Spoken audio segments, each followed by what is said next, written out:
Say what you will about Jake Paul. He may be a racist, a crypto scammer, and a social media parasite. Anyway, here's Anthony Joshua breaking his jaw. You don't need me to tell you that there are levels to boxing, but this might have been the biggest mismatch in the entire sport's history. What would possibly possess a YouTuber to go through the humiliation ritual of getting knocked out in front of his girl, his family, and all of his friends? Oh.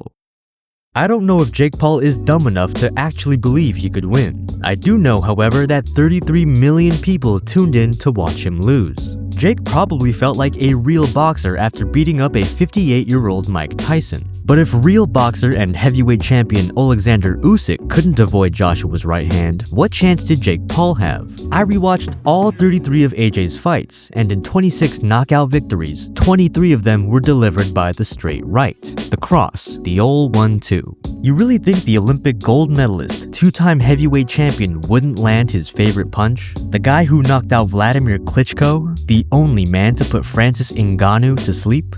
Boxers are better at boxing than non-boxers. This shouldn't be news to anyone. In fact, I went back and watched every mixed rules, freak show, crossover fight in boxing history, and I think it's safe to say the clown show is finally over.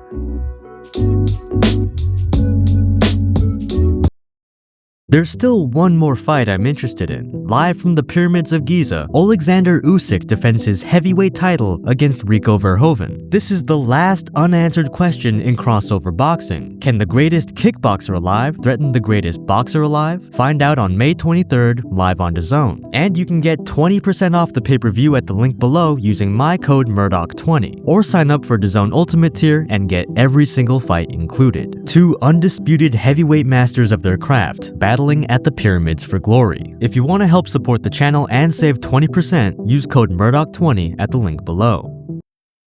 In 1976, Muhammad Ali fought wrestler Antonio Inoki in an exhibition that almost saw Ali's leg get amputated. Exhibition matches, especially crossover fights between opposite disciplines, are nothing new. The problem with today's exhibitions is that they're no longer exhibitions. They're officially sanctioned bouts that end up on fighters' resumes and have real implications on the sport. Look, I don't mind a boxer taking the occasional easy, low-risk money grab in a brutal sport like ours. Ali had 105 exhibitions, many while he was champion, but he also fought real, live competition after as well.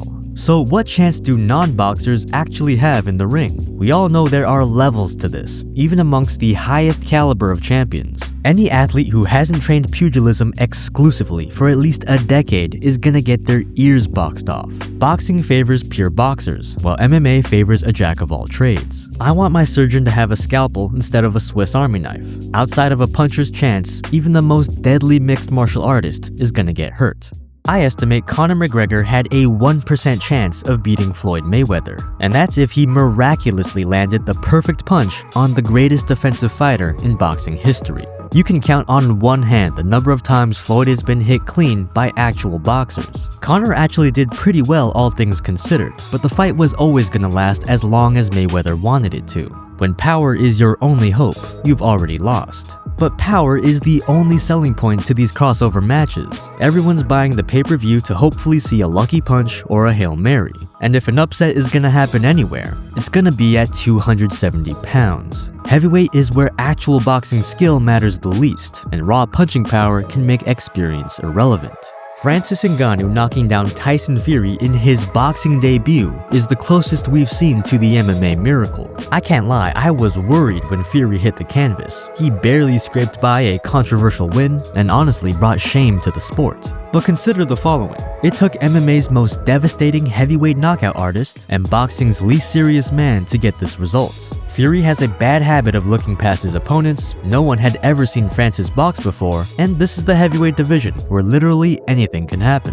So against Anthony Joshua, I gave Ngannou a 10% chance of winning, and that's being generous. Francis was riding the high of the Fury knockdown, he weighed in 20 pounds heavier than AJ, and there's a case to be made that Joshua's a little chinny. If ever a crossover upset were to happen, this was the opportunity. Except, AJ treats every fight with respect, unlike Fury. He can actually punch, unlike Fury, and at the time having already lost, he was still a hungry fighter, unlike Fury.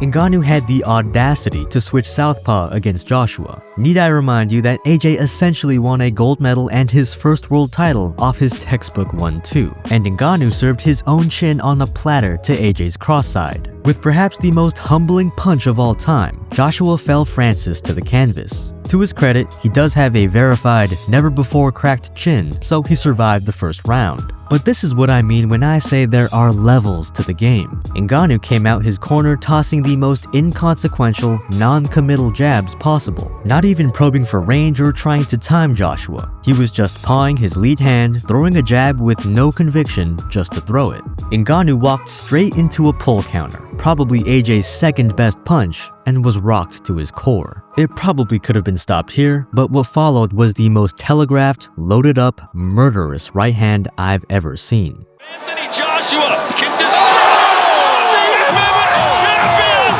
It is lights out! Francis got knocked down 3 times in 2 rounds, and for the first time in his career, put to sleep, all with the right hand. Boxers are better at boxing than non-boxers. I have a lot of respect for McGregor and Ngannou for lasting as long as they did. They're champions of their own sport and took massive risks for a chance at greatness, which makes Paul versus Joshua the most disrespectful affront to professional boxing and the widest mismatch in sporting history. I mean, I'm glad AJ got paid, but how did any athletic commission allow this fight? Conor and Francis are athletic freaks with championship lineage and undeniable knockout power. Jake Paul is a YouTuber who beat up a few undersized, past their prime hobbyists. There was no chance he could win.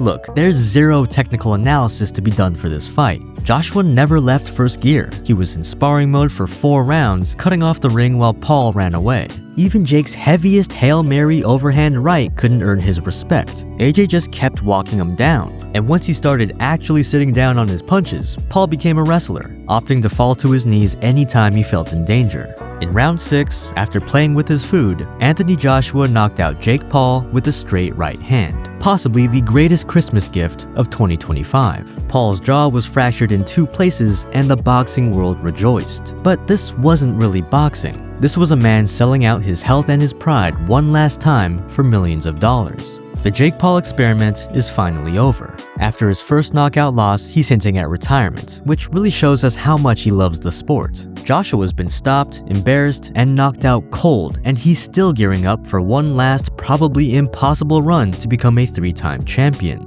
When I started my channel 3 years ago, I promised I would only cover real boxing and highlight fighters and stories that truly deserve the spotlight. Your Crawfords, Usyks, and Inoues. But I'm confident that this knockout is signaling the end of crossover madness. Pure punchers beat mixed martial artists, young people beat old people, and real, dedicated boxers beat pretenders cosplaying for money. Unless people want to keep paying to see Jake Paul get hospitalized, the circus has come to an end.